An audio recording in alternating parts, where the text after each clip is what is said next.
we say explicitly say in our prayers that pray to Allah that for Allah to show us the righteous path.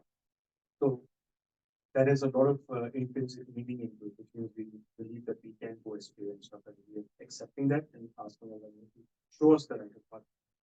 Any of the other religions, including Hindus, Jews, Christians, in their current day prayers, this kind of statement is related or said. You know, you have asked me a question which is out of course for me. But I can tell you that the Christians, they have from the Bible a prayer which they always recite, which is similar in its wordings to Surah Al-Fatiha. But I look for it.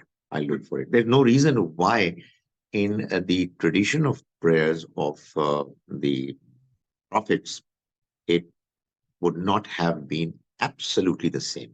Because the very purpose of Surah Al-Fatiha is to see guidance. The rest is all either, paving the way for making this statement or the explanation of this statement. So, but I look for it. And so the understanding, we all understand that the prayers from the religious time. Yeah. Obviously, but today's day, I look for it in the and you've seen no such statement. Okay. Those statements, and that's why today's. Wow. I don't know if something has changed or not changed. There's a lot of expectation about it, right? So not to know way to prove it, but since this statement is very big distinction in what Muslims say in their prayer versus other. This, what you say actually leads me to make a comment that I have a feeling quite often when we are talking to non-Muslims, well, we don't normally talk to non-Muslims, very few talk to them.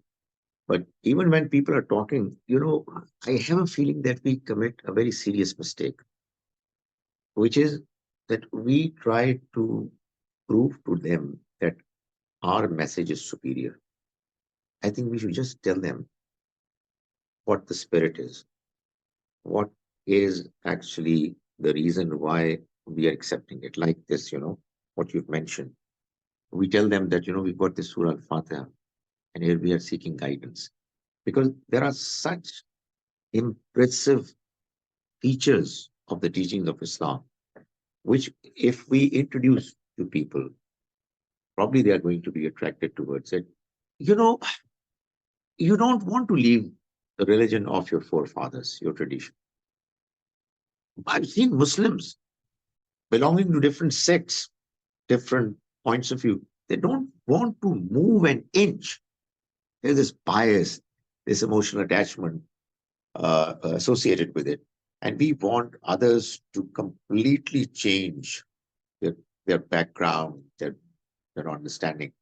I think we should make it easier for them and let them know through the features of our religion, which, without mentioning that you have to change everything, just look at them and consider. I think, it does have a good effect.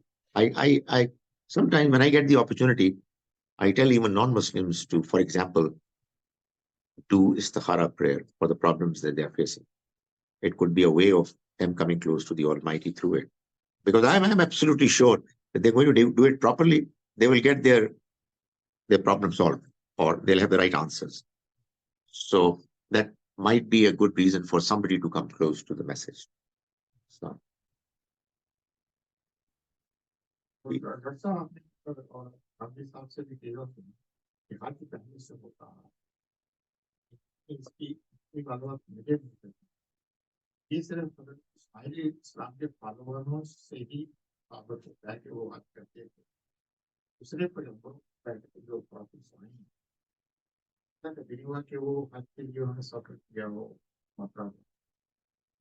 देखिए, जब हम ये कहते हैं कि हज होता चला आ रहा है, उसका यही मतलब है कि इब्राहीम अलैहिस्सलाम के जमाने से चला आ रहा।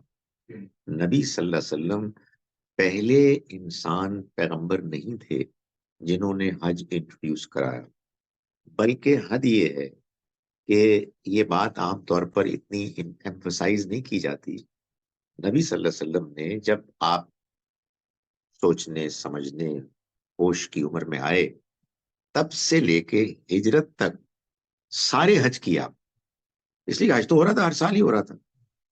اور یہ وہی حج تھا جو ابراہیم علیہ السلام کا حج تھا. یہ بات آپ کی ٹھیک ہے کہ بنی اسرائیل نے یہ حج نہیں کیا. اور یہ وہ سوال ہے کہ جس کا جواب میں ابھی تک پوری طرح سے نہیں سمجھ پایا، سوائے اس جواب کے کہ اللہ نے دونوں امتوں کو اس امتحان میں ڈالا کہ ایک کو وہ گھر دیا جو ابراہیم علیہ السلام کے زمانے سے کم چلا آ رہا ہے، زیادہ امکان تو یہ کہ اس سے بھی پہلے تھا، اور ایک کو نہیں دیا. اور ان کے لیے پہلے تو وہ تابوت ان کا قبلہ بنا اور پھر بیت المقدس بنا. ایک خیال یہ آتا ہے کہ آزمائش کے فیکٹر کے علاوہ کہ شاید اس لیے اللہ تعالیٰ نے یہ کیا کہ چونکہ پہلی باری ان کی آئی، پہلے پیغمبری اور ہدایت اور امامت بنی اسرائیل کو ملی، اور ادھر اللہ کا گھر تھا، تو اللہ تعالیٰ نے یہ نشان قائم رکھا کہ وہ اس بات کو رکھیں اپنے ذہن میں کہ یہ اللہ کا گھر ہے اور یہاں اللہ کے آخری پیغمبر کو آنا ہے. لیکن یہ بات صحیح ہے کہ ان کے لیے یعنی بنی اسرائیل کے لیے یہ حج ایسے نہیں تھا. ان کے اپنے معاملات، اپنی عبادات تھیں، اور حج بنی اسماعیل کے لیے خاص ہوا، مگر وہ ابراہیم علیہ السلام کے زمانے سے چلا. یہ جو اسٹیٹمنٹ جیسے آپ نے تمام پیغمبروں، جب ہم تمام کی بات کرتے ہیں تو ہمیں کوئی نہ کوئی مثال تو ملنی چاہیے. لیکن دوسرے پروفیٹس نے بھی حج کا سفر کیا. یہ آپ اسٹیٹمنٹ کہاں سے اب آپ زیادہ مجھ پہ پریشر ڈالیں گے تو اب میں ایک نیا کارڈ نکالوں گا. دیکھیں، بعض ہمارے اسکالرز نے یہ بتایا ہے، اب اس کو کنفرم نہیں کیا جا سکتا، کہ مثال کے طور پر داؤد علیہ السلام آئے تھے اور انہوں نے حج یا عمرہ کیا، بٹ وہ چیز ہے کہ جس کو اس طرح کنفرم نہیں کیا جا سکتا. مگر بہرحال ان کے لیے ان کی شریعت، ان کی ٹریڈیشن کا وہ حصہ اس طرح سے نہیں تھا. تو ہمیں اپنی اسٹیٹمنٹ اس کے مطابق ٹھیک کر لینی چاہیے. آپ کی بات صحیح ہے، یعنی تمام پیغمبروں سے حج میں مراد یہی ابراہیم علیہ السلام اور اسماعیل علیہ السلام، ان سے یہ آیا. کریکٹ کر لیں. السلام علیکم. ایکسپلین کیا. جی جی ارشاد، پلیز گو اہیڈ. آپ نجم بات کرو. میری آواز آ رہی ہے آپ کو؟ بالکل آ رہی ہے. بہت شکریہ. اچھا، مجھے وہ تھوڑی سی ایکسپلین کر سکتے ہیں کہ حضرت داؤد علیہ السلام سے کیا غلطی ہوئی تھی جو انہیں یاد آ گئی؟ دیکھیں، گزارش یہ ہے کہ میری انڈرسٹینڈنگ یہ ہے کہ اللہ تعالیٰ نے اس کو پردے میں رکھا، اور ہمیں بھی پردے میں رکھنا چاہیے.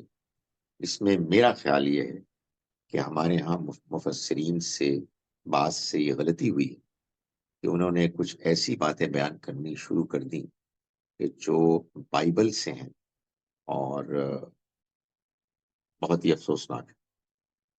میں گمان تصور بھی نہیں کر سکتا کسی پیغمبر کے بارے میں کہ وہ اس طرح کا کوئی کام کریں گے. میرا یہ خیال ہے کہ بس یہ کافی ہے جاننا کہ ایک غلطی ہوئی اور اس کا احساس ہوا. اللہ تعالیٰ بتانا چاہتے تو بتا دیتے. اللہ تعالیٰ نے پردہ رکھا اور ہمیں بھی پردہ رکھنا چاہیے. Sameer, your turn. السلام علیکم سر. وعلیکم السلام. سر couple of questions نماز کے اوپر ہی. I understand and I don't know if this is right or wrong کہ جو سورہ فاتحہ ہے اور اس کے بعد جو آپ سورہ پڑھتے ہیں نماز میں, you can read that in Arabic and the rest of the namaz can still be said in your local language, whichever you want, you understand. This is my understanding. You can correct me if I'm wrong over here. اور دوسرا یہ ہے کہ قرآن میں یا حدیث میں, and I'm sorry I don't remember exactly, ذکر ہے کہ درمیان والی نماز کا خاص طور پہ اہتمام کریں, which probably refers to عصر کی نماز. I don't know again. how correct I am on that. But what is the context for that? So, Again, as far as your first question goes, uh, you know, the prayer, this is great. I'm saying first question, I've forgotten it. So let me answer the second question. The middle prayer that the Quran mentions, this is brilliant. The middle prayer that the Quran mentions, most certainly it is said that it is Asr prayer. However, my understanding is that the Quran is saying the same thing which I tried to emphasize, that look here, you cannot leave any prayer. And if you want to be regular in your prayers, then make sure that you say your middle prayer regularly. Why? Because the middle prayer used to be the most difficult prayer. It used to come at a time when many people used to be busy, winding up their business, etc. I have an understanding that therefore, in our context, a middle prayer could be a different one. For some people, it could be Fajr. For many, it's Fajr. For some people, it could be Isha. And for many, it could be Asr. The idea is that, the one prayer that is causing you the most difficulty, is the most challenging for you. Make sure that you say it properly and regularly. The rest of them are going to be taken care of. So what was the first question? thank you, sir. What? Language. Okay, language. Yeah. You see, you say your a prayer in Arabic, all of it, the part which the Prophet ﷺ said himself without fail regularly. There was never ever anything else, which is Surah Al-Fatiha, followed by a passage of the Quran. The Quran is in Arabic. We can't change it. The idea that I have nervously put across is that look at the translation as well, if you can and you're convinced. Likewise is Allahu Akbar. Likewise is Sami Allahu liman hamida Rabbana lakal hamd. Likewise is Assalamu alaikum wa rahmatullah. Rest of the prayer, the Prophet ﷺ said some zikr on one occasion, another zikr on another occasion. And imagine this incident. In one of the prayers, he was saying his prayer, congregational prayer, and he stood up from ruku saying, Sami Allah liman hamida Rabbana lakal hamd. Somebody in the second, third row said, Hamdan kathiran tayyiban mubarakan fi. And when the prayer finished, the Prophet ﷺ asked, who was this person? And the person got nervous. He said, this is a serious matter. I did something wrong. And he praised him lavishly. He said, what you did was brilliant. And the angels around me, they were all looking for these words to take them before others. And this man obviously was an Arab. He couldn't have said it in Persian or in English or in Urdu. But he said it out of his own volition. He just expressed his feelings. So that leads us to feel, and he was praised. He was not admonished for what he did. So the message is, say your prayer in the best of spirits. I was talking about the आपने पढ़ा था उसमें explain किया कि जो सजदा है देखिए सजदे के नाम जब आपको ये एहसास होता है आपको वो कैफियत ये जज्बा तारी हो तो आप सजदा करते हैं लेकिन हमने जो अपनी रिलेशन में देखा है कि that kind of a sajda, especially let's say during the cricket matches, has become most of a show off rather than being really having that overwhelming feeling of connecting with God. What do you say about it? देखिए, अगर कोई उस feeling के साथ कर रहा है तो बहुत ही अच्छी बात है, और कोई शो ऑफ कर रहा है तो बहुत ही अफसोस की बात है. लोगों को बता देना चाहिए. Don't do it as a formality. Do it if you really feel like doing it. کسی کے پریشر میں آ کے نہیں کرنا چاہیے. جیسے مثال کے طور پر ہم نے کچھ چیزیں یہ بھی رٹ لی ہیں کہ جب کوئی آپ سے کہتا ہے کہ یار ویل پلیڈ یار عثمان, you did a marvelous job in the match. I first of all thank Allah Almighty subhanahu wa ta'ala.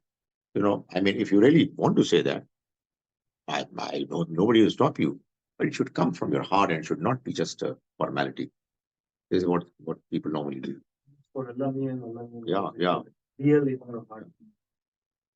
میں نہیں سمجھتا کہ دوسرے جب آدمی کو جانتا ہے کہ مسئلہ کرتا ہے تو Okay, fine.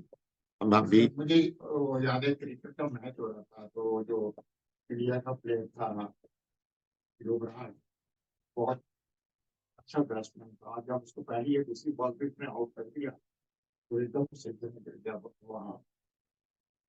ٹھیک ہے. Almost of سجدے میں گر گیا. Such form سجدے میں گر گئی. تو وہ ایک ایسی. اور دوسرا بات یہ ہے ابھی جب سے نظیم نے وہ اتنی بڑی تھرو کرنا اس کے اثر ہونے تھی اور وہ ٹھیک ہے. مطلب یہ ہم صرف یہی بتائیں گے نا کہ اس کو بس وہ نہ سمجھو فارمیلٹی دل سے. اور ایک اور اس میں پرابلم ہے جو فارمیلٹی بننے کی وجہ بنتی ہے. مثال کے طور پر ایسے میں مثال دے رہا ہوں, کوئی سنچری وغیرہ بنانے کا کوئی امکان نہیں, میں نے بنائی اور میں نے نہیں کیا, کیا ہی گھٹیا آدمی ہے, یہ سجدہ بھی نہیں کر رہا. حالانکہ یہ تو کوئی دینی ریکوائرمنٹ ہے ہی نہیں. یہ ہے وہ چیز جو پریشر بن جاتی ہے, اور دوسرے لوگ بھی کہتے ہیں یار پریشر پہ گئے اسے سجدہ کرنا پڑے گا. یہ مسئلہ ہے, تو یہ نہیں ہونا چاہیے. اور اسی طرح سے وہ جو ہے نا, first of all I thank Allah Almighty, یہ بھی اگر آپ کرنا چاہتے ہیں تو کریں, لیکن یہ اگر آپ کو پریشر آ رہا ہے نہیں کہو گے تو مجھے مارے گا, وہ کہہ گیا بہت ہی تم گھٹیا آدمی یار, تم نے یہ بھی نہیں کہا. یہ پرابلم ہے, یہ نہیں ہونا چاہیے. اوکے جی, تھینک یو ویری مچ, جزاک اللہ خیر. السلام علیکم ورحمۃ اللہ وبرکاتہ.